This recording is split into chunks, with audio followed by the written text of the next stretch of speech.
आज़ादी के आंदोलन में पत्रकारों का अनूठा योगदान है, ये हम सब जानते हैं।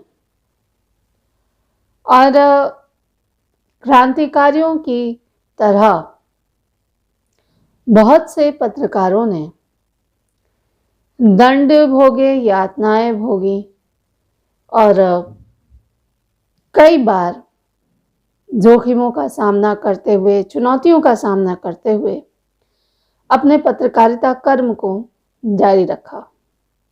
आज रिपोर्टर दीदी की क्लास में पत्रकारिता के इसी ही रूप पर हम बात करेंगे। किस तरह से पत्रकारिता के इतिहास में एक वो दौर भी है जो कि स्वाधीनता सेनानियों को प्रोत्साहित करने के लिए जाना जाता था। ये बात सही है कि स्वाधीनता सेनानियों ने अनेक यातनाएं सही, अनेक दुख सहे, परंतु उनके इन बलिदानों का पता जनता को कैसे चलता? आखिर कौन ब्रिटिश शासन को धिक्कार बताते हुए उनकी नृशंस गतिविधियों पर सवाल खड़े करता? जनता का स्वाधीनता संग्राम से जुड़ना ये हो पाया हिंदी के या भारतीय भाषाओं के या अंग्रेजी के जितने भी भारतीय पत्रकार थे जो अपने अपने तरीके से अपनी लेखनी के जरिए स्वाधीनता सेनानियों की मदद कर रहे थे और उनकी बात को जनता तक पहुंचा रहे थे। ये बहुत बड़ा योगदान है, क्योंकि इसके लिए उनको बहुत ऐसी कीमत चुकानी पड़ी, जैसे आर्थिक मदद बंद हो जाना, अखबारों को जब्त कर दिया जाना या जनता तक नहीं पहुंचने देना। ऐसी बहुत सारी यातनाएं या यूँ करें बहुत सारी परेशानी पत्रकारों को हुई, संपादकों को हुई। और मीडिया का यह दौर वो था जब आत्म सम्मान जो था वो संपादकों के लिए सर्वोपरि होता था, पत्रकारों के लिए सर्वोपरि होता था। गणेश शंकर विद्यार्थी जैसे कई दिग्गज पत्रकारों ने तो अपनी प्राणों की आहुति दी और स्वर्णाक्षरों में इतिहास में अपना नाम अंकित किया। आज हम पत्रकारिता के इसी रूप पर थोड़ी सी चर्चा करेंगे और इसके लिए हमने इंटरनेट खोजा, गूगल पे भी काफ़ी सामग्री मिली, तो कुछ एक लेख मिले मुझे जो मुझे लगता है कि उसे लेकर बात हो सकती है संदर्भ देखते हुए, क्योंकि मैं आपसे जो भी बात करती हूँ काफ़ी खोजने के बात करती हूँ। अंतर्यामी तो हम हैं नहीं, और जो भी आता है यही पढ़ पढ़ के आता है। अभी तो ये जानकारी हमारी है भी नहीं, हम संदर्भ लेके साभार आप तक ये चीज़ें पहुंचाने का प्रयास करते हैं। कहते हैं ना, ज्ञान जितना बांटते हैं उतना अधिक उसका विस्तार होता है। खैर, हम तब की बात कर रहे हैं जबकि पत्रकारिता मिशन हुआ करती थी। वो दौर पत्रकारों के लिए पैकेज का दौर नहीं था। लोग पत्रकारिता में आते थे और ये जानते हुए आते थे कि उन्हें इस क्षेत्र में आकर विशेष कुछ मिलने वाला नहीं है, विशेष कुछ आर्थिक लाभ मिलने वाला नहीं है। तब रोजगार पर मिशन वाली जो भावना थी वो भारी पड़ती थी। आज इसका उल्टा हो गया है। तो पत्रकारों ने भी बहुत कष्ट झेले हैं और कहा भी गया है, जब तोप मुकाबिल हो अखबार निकालो। यहाँ की अंग्रेजी जो विचारक हैं वो भी कहते हैं, पेन इज माइटियर देन सोड, यानी कलम तलवारों से अधिक ताकतवर है। सवाल भी उठता है कविता में, दो में से तुम्हें क्या चाहिए, कलम या कि तलवार?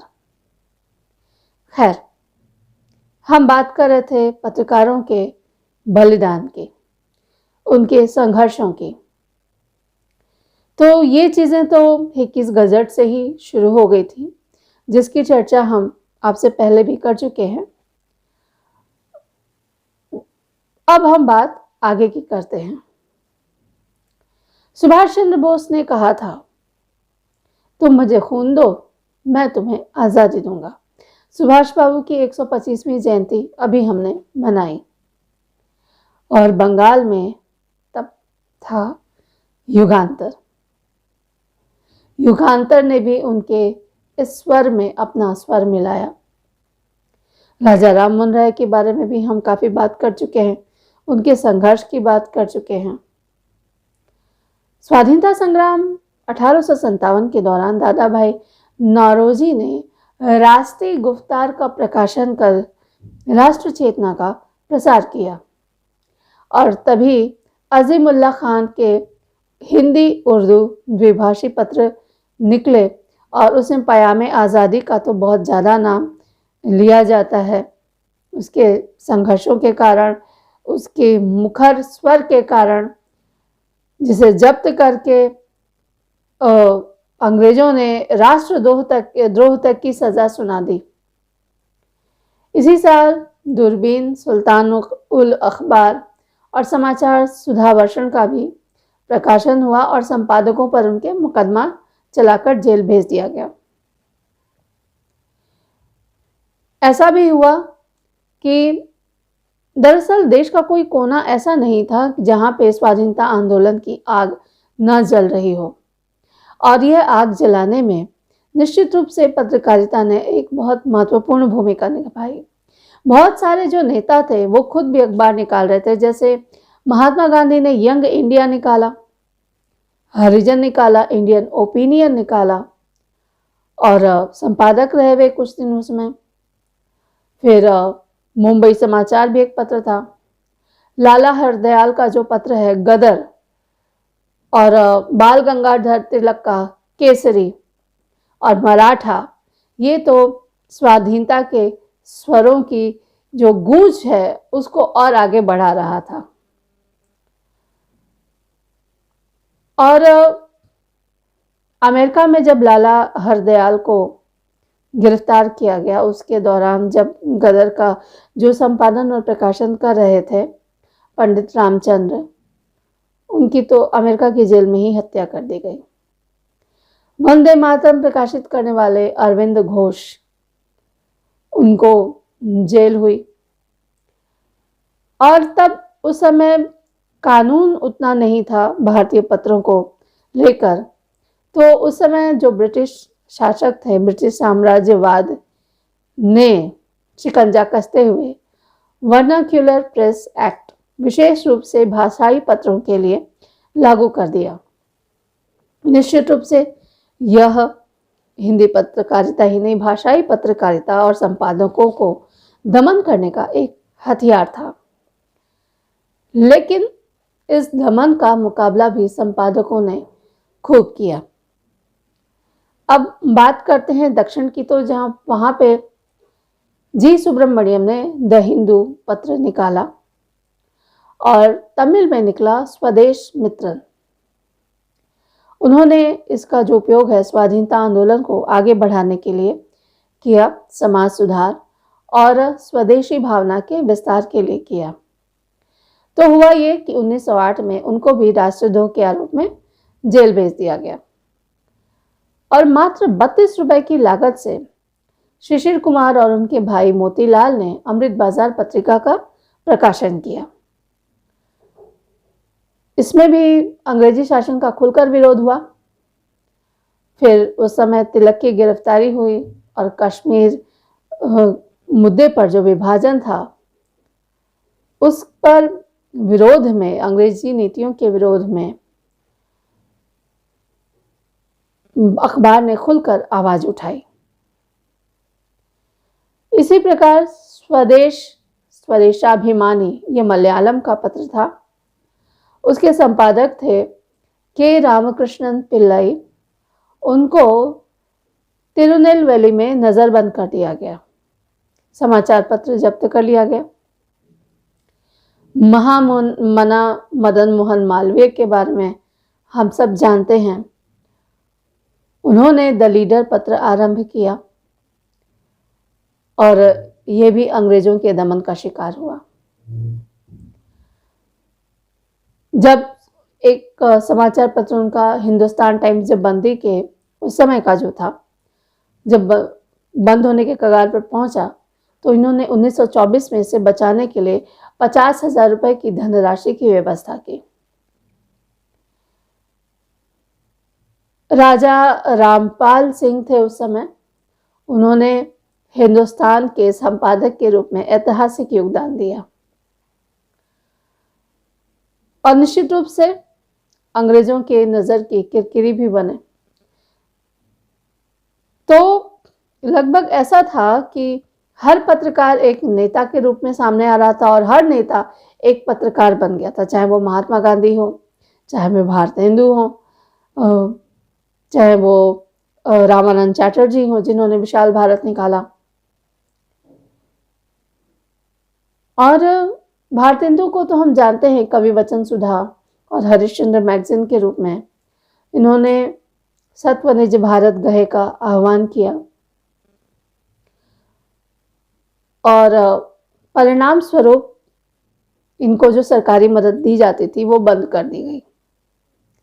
तो भारतेंदु ने क्या किया कि उस समय मानद मजिस्ट्रेट के पद से इस्तीफा दे दिया। बालकृष्ण भट्ट और प्रताप नारायण मिश्र को ब्राह्मण जो पत्र था वो 1910 में बंद करना पड़ा इन्हीं दमनकारी नीतियों के कारण। स्वाधीनता संग्राम में हम सब जानते हैं कि भारतीय पत्रकारिता का जो स्वर था वो त्याग, बलिदान और मिशन का स्वर था।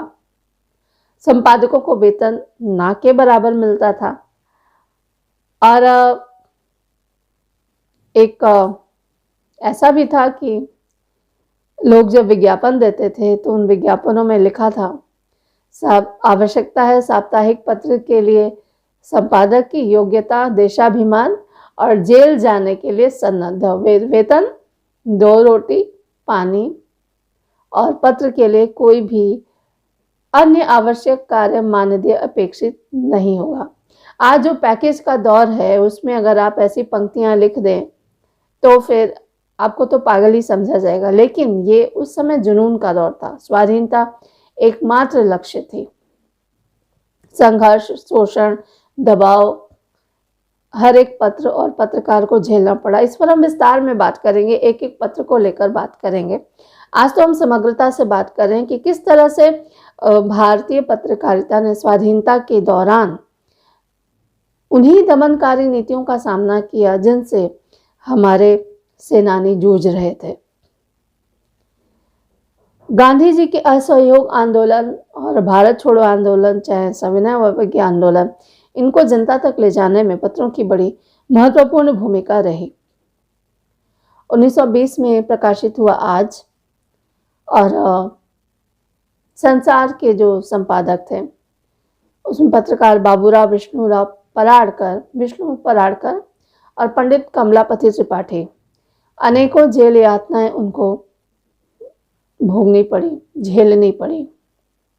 आज का जो प्रेस था उस पर 4 बार तालाबंदी की गई, लेकिन संपादक अपने संकल्प से डिगे नहीं।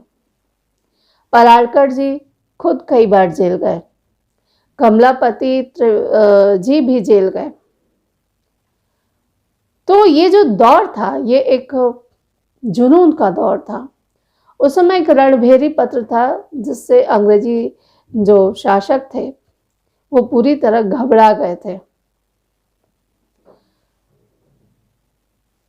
ऐसे बहुत सारे पत्र थे जिन्होंने अंग्रेजी जो साम्राज्य है उसकी नींदें गायब कर दी थी, जैसे फितूर, रिवॉल्यूशन, रिवोल्ट, गदर, बगावत, ऐसे ही पत्रों का प्रकाशन होता था। नाम भी ऐसे ही लोग रखते थे। सेनापति, स्वतंत्र, आज, प्रताप, अर्जुन, कर्मवीर, जागरण, ऐसे तमाम जो पत्र थे, समाचार पत्र थे, वो जनता को जागरूक कर रहे थे। आज जब हम आज़ादी का अमृत महोत्सव मना रहे हैं, तो इन पत्रों का उल्लेख करना बहुत ज़रूरी हो जाता है, इन पर बात करना। ये समग्रता में हमने अपनी छोटी सी बात आपके सामने रखी और इसमें हम एक एक पत्र को लेकर, उनकी समस्याओं को लेकर, उनके इतिहास को लेकर हम बात करेंगे,